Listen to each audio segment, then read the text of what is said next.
o que que essa galera, o que que a corte veio fazer aqui, né? Que a corte veio toda, não veio só o Dom João VI, nem só a Carlota Joaquina, veio uma galera muito grande para o Brasil.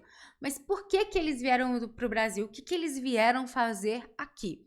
Nós primeiro precisamos entender o chamado período napoleônico, né? É muito importante, quando a gente vai entender os processos históricos, entender o contexto, o geral. Por isso que, assim, na escola, no cursinho, nos vestibulares, etc., quando vocês vão estudar, geralmente vocês separam, né? Ah, tem história do Brasil e tem história geral. Só que não existe essa separação na prática, né? Na teoria, para ficar mais fácil da gente estudar, a gente acaba separando, mas na prática isso não existe. Então, se eu vou estudar o período joanino no Brasil, eu preciso entender e muito bem o que está acontecendo na lógica europeia. Porque, querendo ou não, por a gente ser, né, pelo Brasil ser durante muito tempo uma colônia portuguesa, eu preciso saber o que está acontecendo com Portugal, com a Europa Ocidental, para ter esses reflexos acontecendo no Brasil. E aqui é muito mais que diretamente, né? Então, o período napoleônico ele vai ser justamente essa relevância, essa importância, porque o Napoleão, dentre as várias coisas que ele vai, né, realizar na França, uma delas é chamada de bloqueio continental, de 1806. Então, nós estamos aqui falando do século XIX. Em 1806, com o bloqueio continental, o Napoleão, devido a uma rivalidade muito grande com a Inglaterra, e essa rivalidade entre França e Inglaterra, elas são gigantescas, né? E elas duram e perduram muito tempo, né? Até se a gente pensar até na formação dos estados nacionais, tanto francês quanto inglês, já tem aí esse rolê, porque tem a Guerra dos 100 Anos e tudo mais. Bom, mas o que eu preciso que você entenda aqui?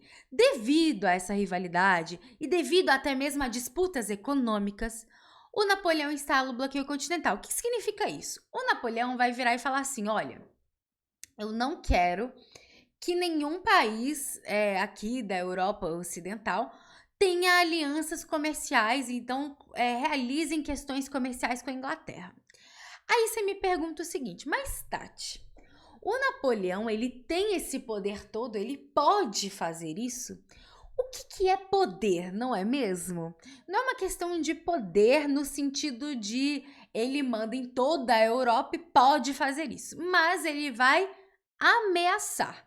Então existe essa diferença de uma ameaça. E o exército napoleônico, naquele momento, é um exército bem forte, né? Bem temido. Inclusive, muitos historiadores e historiadoras falam que o conceito de guerra, olha o nível de importância do Napoleão. O conceito de guerra e a lógica de guerra começa a mudar para o que é próximo do que é hoje com o Napoleão. Ó, que loucura! Então, sim, ele tem uma importância significativa nessas questões bélicas, de exército, né, de guerras. Logo, a galera vai ficar com medo, né? E vai começar aí a, né, ficar complicada a situação, a relação entre não só França e Inglaterra, mas França e os outros países da Europa Ocidental. E aí o que acontece?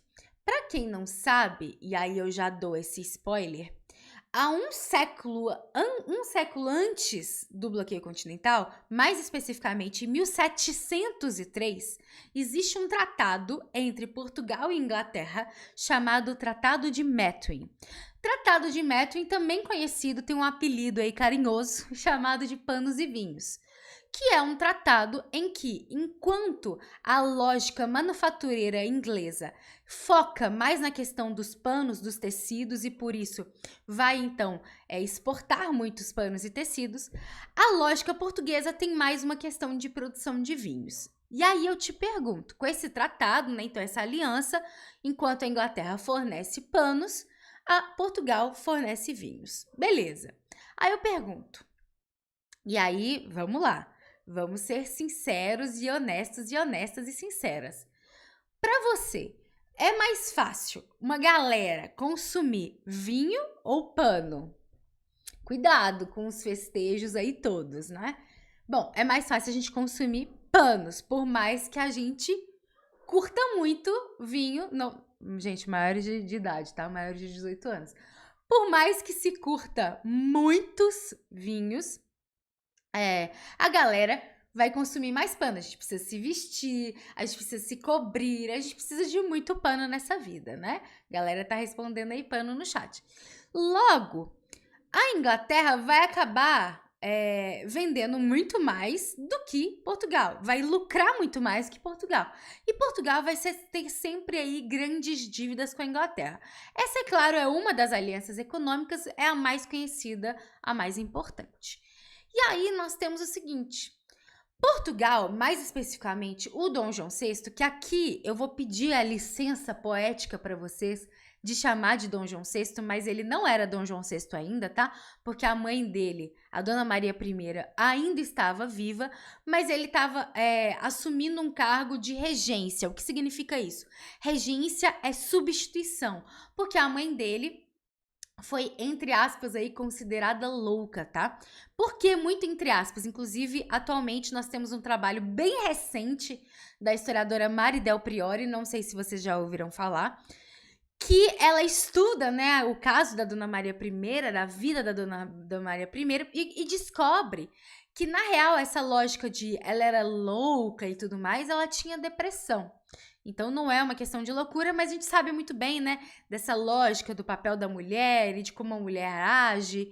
Isso é bem, né, bem histórico mesmo. E aí declararam que ela era louca e aí o filho dela assume. Então, eu peço a licença poética de chamar de Dom João VI, mas ele só vai ser de fato o Dom João VI quando a mãe dele morrer, tá? Então, o que vai acontecer? Nós temos aí o Dom João VI numa encruzilhada, numa sinuca de bico. Como vocês podem chamar aí? Me falam aí uma expressão. Mas preso aí em uma decisão muito importante.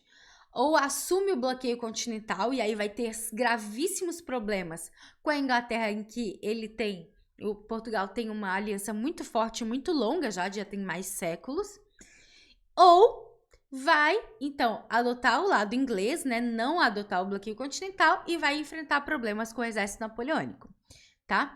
Nós temos, então, o que vai acontecer? A Inglaterra vai oferecer um apoio para os portugueses. A Inglaterra não vai querer perder essa aliança e vai oferecer um apoio. Aqui eu coloquei o Visconde de Strangford. É claro que eu não sei pronunciar o nome dele, vocês me perdoem, mas o Visconde de Strangford vai acabar auxiliando os portugueses a realizarem um plano que é a transferência da corte para sua maior colônia, que, para quem não sabe, é o Brasil, né? O que acontece? O que eu preciso que vocês entendam.